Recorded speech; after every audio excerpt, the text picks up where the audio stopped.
ശരിക്കും നിങ്ങൾ തമ്മിൽ എത്ര ഏജ് ഡിഫറൻസ് ഉണ്ട്? ഞാൻ 49 ആണ്, ഷീസ് 40.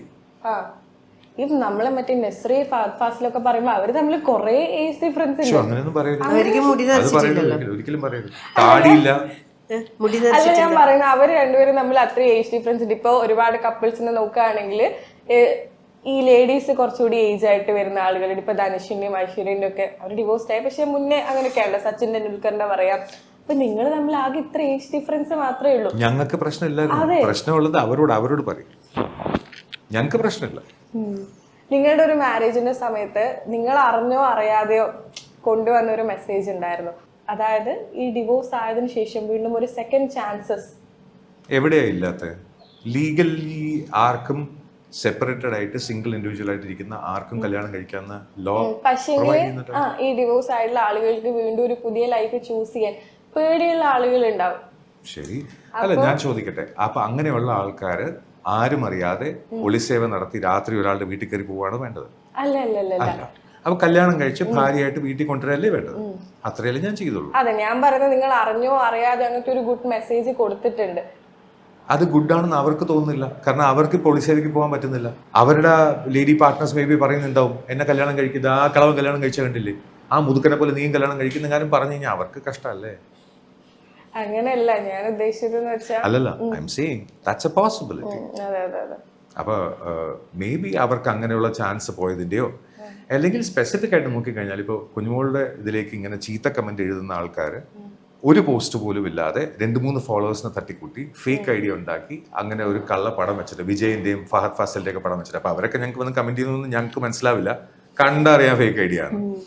എന്നിട്ട് അങ്ങനെ വന്നിട്ട് സ്പെസിഫിക് ആയിട്ട് എന്ത് പറഞ്ഞാലാണോ കുഞ്ഞുമോക്ക് വിഷമാവുന്നത് അത് മാത്രം പറഞ്ഞിട്ട് പോകുന്നത് കാണുമ്പോൾ ഇത് രോഗമൊന്നുമല്ല, ഇതാരോ പറഞ്ഞ് ജയിപ്പിക്കുന്നത്, ആരാണെന്നും എനിക്കറിയാം, കുഴപ്പമൊന്നുമില്ല. ഈ ഞാൻ സാറിനെ ഇന്റർവ്യൂവിന് വിളിച്ചു, നിങ്ങൾ രണ്ടുപേരുടെ ഇന്റർവ്യൂവിന് കിട്ടും. അപ്പൊ എൻ്റെ അടുത്ത് ഞാൻ അവൈലബിൾ ആണ്, കുഞ്ഞുമോള് എന്തോ ഷൂട്ട് കഴിഞ്ഞിട്ട് വരും. അപ്പൊ ഞാൻ കുഞ്ഞുമോളോ അങ്ങനെ വിചാരിച്ചു. ഇത് പ്രേമിക്കുന്ന സമയത്ത് ഇങ്ങനെ തന്നെയാണോ വിളിക്കല്, അതോ മാരേജ് ഒരു സെറ്റിൽ ഉണ്ടായിരുന്നു നിങ്ങൾ ഒരുമിച്ച് അഭിനയിച്ച 2 ദിവസം ഏപ്രിൽ 18, 19, 20 3 ദിവസമാണ് വർക്ക് ഉണ്ടായിരുന്നത്. അതിൽ 18ഉം 19ഉം എൻ്റെ അനിയത്തി അവിടെ കൂടെ ഉണ്ടായിരുന്നു. അവർ തമ്മിൽ സംസാരിച്ചു. 20-ാം തീയതി ശരി പോയിട്ട് വരാന്ന് പറഞ്ഞ് തുള്ളിച്ചാടി പോയി എന്നല്ലാതെ വേറെ അങ്ങനെ പരിചയം ഞങ്ങൾ അങ്ങനെ ലൊക്കേഷനിൽ പോകുമ്പോൾ പോയി അഭിനയിച്ചു വന്നു, അത്രേ ഉള്ളൂ. സി പ്രൊവൈഡഡ് ഞാനിപ്പോ സെക്രട്ടേറിയറ്റിലും പുള്ളിക്കാരി AG's ഓഫീസിലും വർക്ക് ചെയ്യാമെന്നിരിക്കട്ടെ, ഞങ്ങൾ തമ്മിൽ ഒരു ഡെപ്യൂട്ടേഷന്റെ സമയത്ത് കണ്ടു, കല്യാണം കഴിച്ചു. ഒരു മനുഷ്യൻ അറിയാൻ പോകുന്നില്ല. ഇത് ഞങ്ങൾ ചെയ്യുന്ന തൊഴിൽ സീരിയലായി പോയി.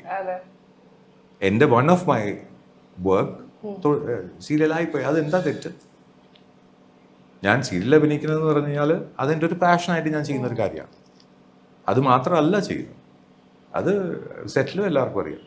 ഈ ആക്ടർ, ഡോക്ടർ, അഡ്വക്കേറ്റ് ഒരുപാടുണ്ട്. ഇപ്പോൾ ഞാനൊക്കെ ഒരു ഡിഗ്രി എടുക്കാതെ കുറെ കഷ്ടപ്പെട്ടു. എങ്ങനെയാണത്? ഇത്രയും ഒരു എഡ്യൂക്കേഷന് ഭയങ്കര വാല്യൂ കൊടുക്കുന്ന ഒരാളാണല്ലേ, എങ്ങനെ നേടിയെടുത്തു ഇത്രയും ഡിഗ്രി?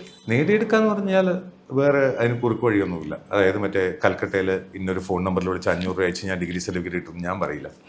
കാരണം പഠിച്ചിട്ട് പരീക്ഷ എഴുതി തന്നെ എടുക്കണ്ടേ. കളർ സർട്ടിഫിക്കറ്റ് എടുക്കുന്ന ആൾക്കാരുണ്ടാവാം. അതിൽ പറയാനുള്ളൊരു കാര്യം, പഠിക്കാൻ വേണ്ടി അല്ലെങ്കിൽ ഒരു ഡിഗ്രി നേടാൻ വേണ്ടിയിട്ട് പഠിക്കരുത്.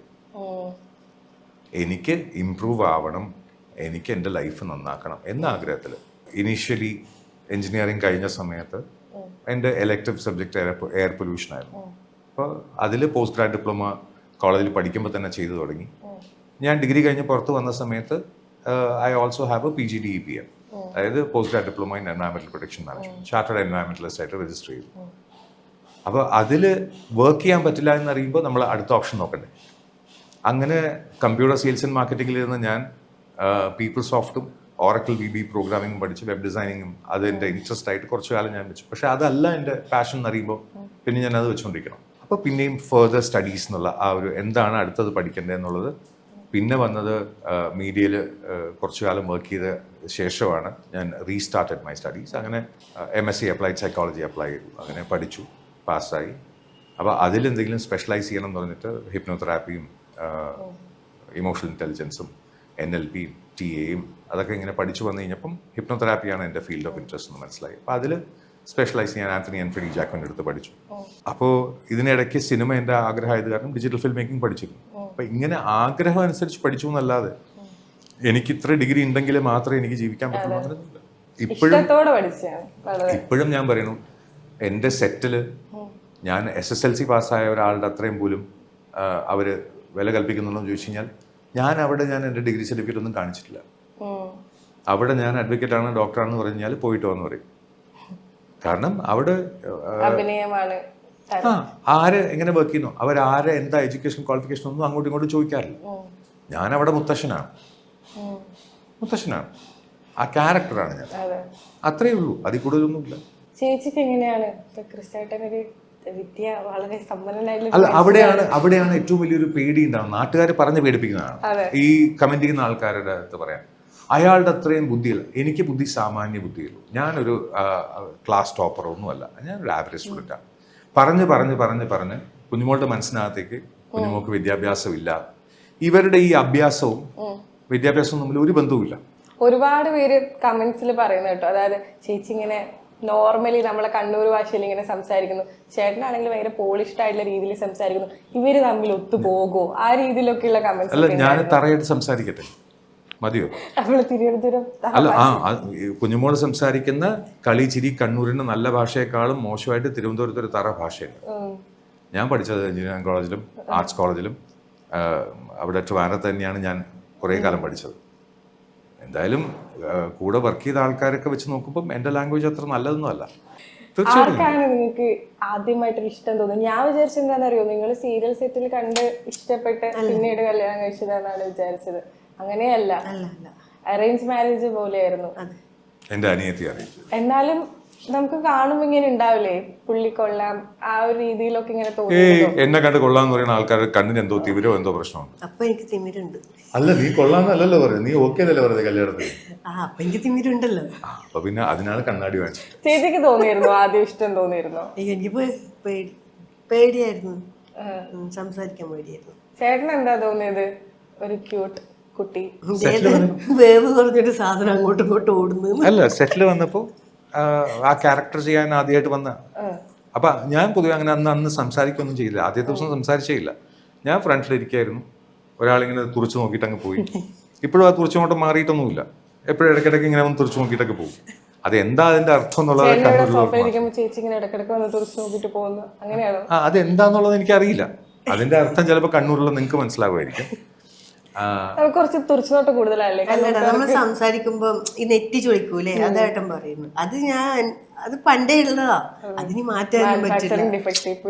അത് ഞാൻ സംസാരിക്കുമ്പോ ആരെങ്കിലും എന്തെങ്കിലും പറയുമ്പോ ഞാൻ ഇങ്ങനെ നോക്കും. അപ്പൊ എനിക്ക് ഇവളെന്തോ ദേഷ്യം കൊണ്ട് നോക്കുന്നത്, ഇവളെന്തോ ചിന്തിച്ച് കിടക്കും. അപ്പോ അങ്ങനെ ആദ്യത്തെ ദിവസം ഒന്ന് സംസാരിച്ചത്. പിന്നെ രണ്ടാമത്തെ ദിവസം കൈവേനുണ്ടെന്ന് പറഞ്ഞ് അത് മാറ്റിക്കൊടുക്കും. NLPയിൽ സ്വിച്ച് ഔട്ട് ചെയ്ത് മാറ്റിക്കൊടുക്കും.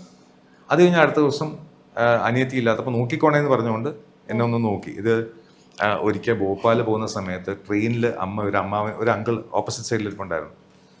അദ്ദേഹത്തിൻ്റെ അടുത്ത് പറഞ്ഞു, കൊച്ചു മോനാണ്, ഒന്ന് നോക്കിക്കോണേന്ന്. എന്നെ ആഹാരം കഴിക്കാൻ പോലും സമ്മതിച്ചില്ല, അങ്ങനെ നോക്കിക്കൊണ്ടിരുന്നു. അങ്ങനെയില്ല, ഇതിപ്പോ അല്ല, അങ്ങനെയല്ല. അപ്പൊ അങ്ങനെയൊന്നും ചെയ്തില്ല. അങ്ങനെയൊന്നും ചെയ്തില്ല. അപ്പൊ അന്ന് സംസാരിച്ചു എന്നല്ലാതെ പിന്നെ അത് കഴിഞ്ഞിട്ട് ഇടയ്ക്ക് സംസാരിച്ചൊന്നും ഇല്ല. ഒരു പാട്ട് പാടാൻ പറഞ്ഞു, പാട്ട് പാടി, അത്രേ ഉള്ളൂ.